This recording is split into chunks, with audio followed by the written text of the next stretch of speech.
the most interaction I get with Jay Wong is looking at his YouTube video and be like, what character did he play next? But we're gonna have to see that later. We got Mike versus Wessdance here, Ken versus Marisa, and unfortunately for us, the audio is gone, but hopefully for you guys, the audio is going great.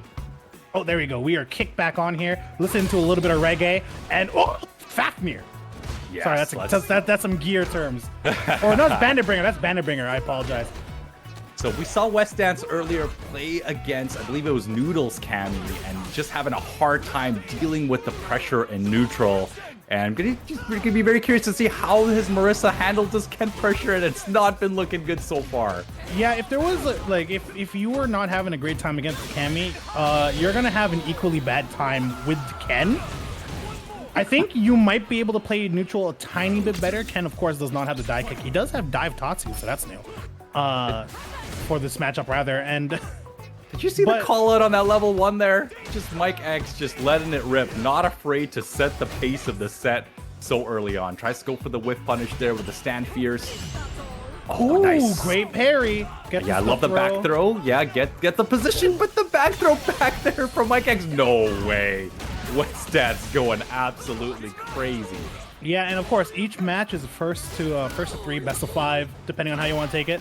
And I think sending a super like that in like the first game to set a pace, to set a precedent is not bad. What is going on right now, Suika? They're both just super reversing each other back and forth. They're having the time of their lives. When you have the reggae in your heart, you gotta let it loose, you know? Yeah, it's absolutely crazy. They're just going back and forth, letting the supers rip, catching each other in between block strings, and just waking up super. Ooh, stepping out. Maybe a character swap. Not 100% sure. We'll see how that goes. Yeah, I don't recall seeing any other character for Wessdance, but you it never could be know. just a breather. It could be just a breather. Sometimes it's, it's the oldest trick in the book, right? People going back to the character select screen, give themselves some time to rethink.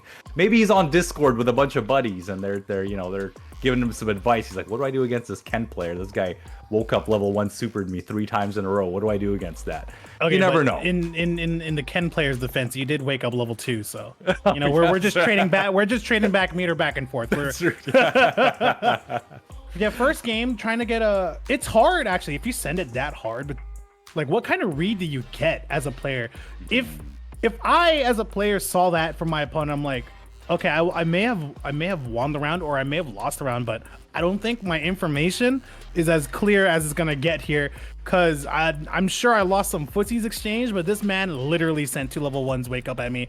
I don't know what's going on. So what kind of read do you get from that? Yeah, I love that you bring that up, because that might be a like a deeper discussion on best 2 out of 3 or best 3 out of 5, right? Because when you kind of set the precedent for those kind of things early in a set, that really changes the way you play as the set moves forward, right? I imagine now this next match, there might be a bit more respect on wake up. There might be a bit more baits in between block strings, and it's that psychology of like what makes fighting games so damn difficult, right? It's just, especially with Street Fighter 6, I find just adapting to your opponent in such a short amount of time could be so difficult. And that's why the discussion of 3 out of 5, which is obviously what we have here in the top 8, but the discussion of 3 out of 5 moving forward to a lot of tournaments has been kind of a talk for being a standard for Street Fighter 6. Yeah, and with because you do see the high damage in this game, and you do see absolutely kind of like games ending in touches, so it's hard to gauge. But when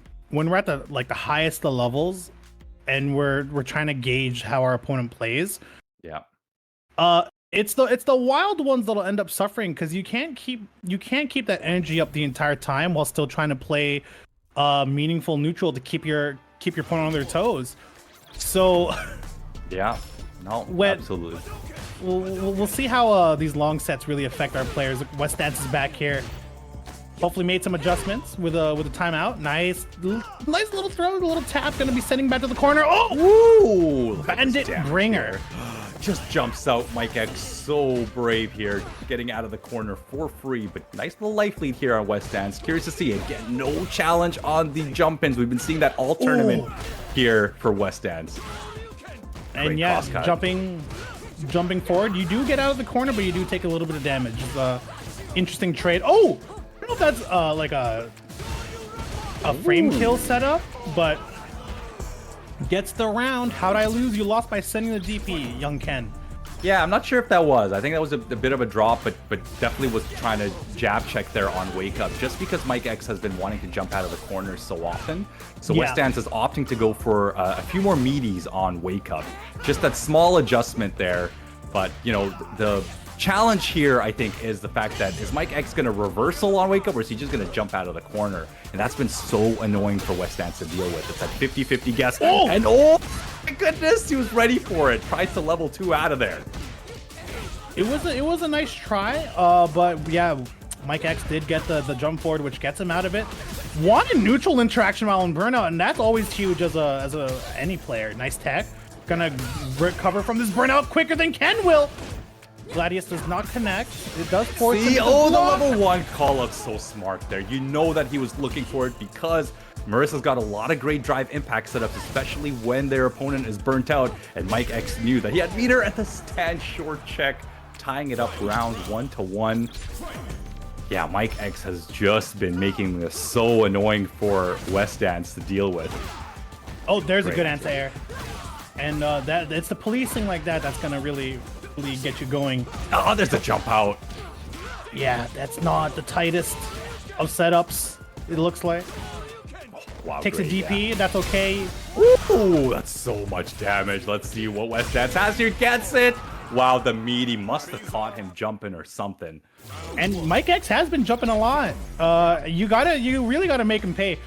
If you start like evaluating the risk reward for taking a DP or like punishing them for trying something insane on Wake Up, you start to see kind of math add up in your favor. Every DP you take versus every punish you get. Yeah. So hopefully we'll see those thoughts kind of come through, but that might have to wait for another round as Wessdance here stuck in the corner, chucked a couple of times, meated a couple of times more. And the first round of game 3 during my dissertation goes to Mikex. It was just so quick, Suika. It was not your fault. The pressure right now that Mikex is pushing is just so stressful to watch. Nice here. Great pressure for Wessdance. Let's see if Mikex tried to jump out there. Yeah, and you can see again tried to jump out. Yeah, you can see if you took a DP in that scenario, you didn't lose as much life as how much Mikex took trying to jump. Yeah, great shimmy here. Gets a throw. Yeah, Wessdance was trying to counter there on Wake Up, trying to go for something crazy. Mikex actually trying to make a little bit of space back. Doesn't fall for the shimmy. Oh! Not in the corner, so it's okay, but now you're burnt out. Mikex also burning themselves up with the critical card. That should be game over. It's all or nothing.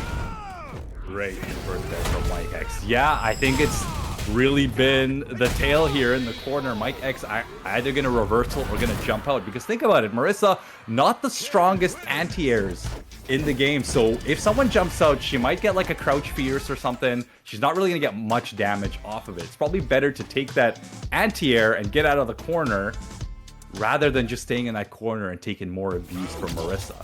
Yeah, and when you consider it that way, maybe just throwing out the meaty in exchange for your HP is not a bad choice, because if I recall correctly, Marisa does have that sliver extra HP by comparison to some of these other characters. Yeah, I believe she does. I believe she's a little bit tankier, but I don't know if it's well deserved after seeing the pressure that Ken can apply on her. It's very stressful to watch. It's funny when you think about like why characters had more HP before. Being able to leverage that as a tool while you make your way in, definitely a thing that I think some characters might need. Breaks through. Oh, that's so much damage. And look at Mikex is burnt out right now, so this is a little bit of life support. Gonna be a bit tough here, but he's still pressing buttons with the stand short. Gets a throw. That's it. It's so hard to deal with. The punish counter throw doing a little bit more damage there to close it out. Once he got barred by the stand shorts, it's kind of a guessing game, a little bit of scramble. And when it comes to scrambles, if you don't have the normals that your opponents have, the scrambles are always against you. Oh no! Not sure if that's just because the connection was a little bit off for the night. Was it? I don't know. I opt for the benefit of the doubt.